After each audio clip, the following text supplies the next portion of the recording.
England की राजगद्दी साल 1509 से लेकर 1547 तक हेनरी के हाथों में हुआ करती थी।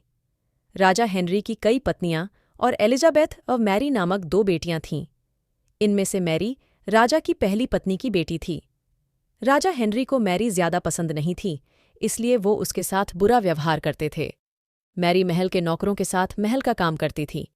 अगर मैरी कुछ कह भी दे तो राजा उसकी कोई बात नहीं मानते थे। सन 1547 में जब राजा हेनरी की मौत हो गई तो प्रजा की इच्छानुसार 16 शताब्दी के दौरान हेनरी की पहली बेटी मैरी को इंग्लैंड की राजगद्दी दे दी गई। वह इंग्लैंड की रानी बन गई।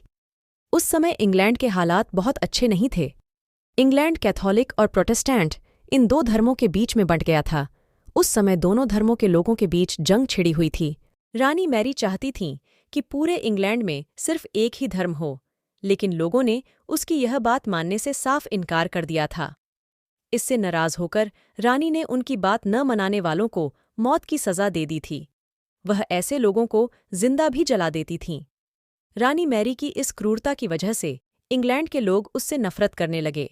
ऐसा भी कहा जाने लगा कि रानी मैरी कुंवारी जवान लड़कियों के खून से नहाती थीं। उसका मानना था कि उनके खून से नहाने से वह ज्यादा दिनों तक जवान रह सकती हैं।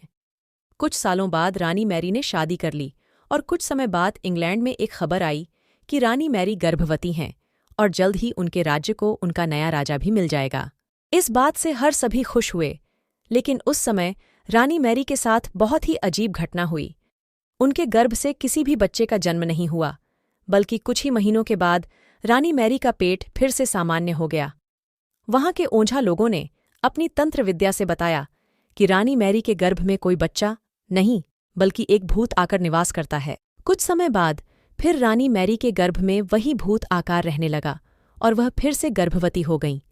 इस बार भी रानी को कोई बच्चा नहीं हुआ और उस घटना के कुछ ही दिनों के बाद रानी मैरी की मृत्यु हो गई।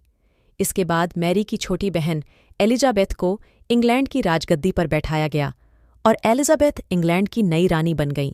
रानी मैरी की क्रूरता की वजह से इंग्लैंड को लोग उसे एक निर्दयी औरत मानते थे। वहीं जब उसके गर्भ में बच्चे की जगह एक भूत का निवास होने लगा तो लोगों ने उसे शापित भी करार दे दिया और इसी वजह से उसे लोगों ने ब्लडी मैरी का नाम दिया। कहानी से सीख। ब्लडी मैरी की कहानी हमें यह सीख देती है कि अपने निजी विचारों व सोच को लेकर दूसरे लोगों पर दबाव नहीं बनाना चाहिए। शांति और करुणा से लोगों का ख्याल रखना ही मनुष्य का धर्म है।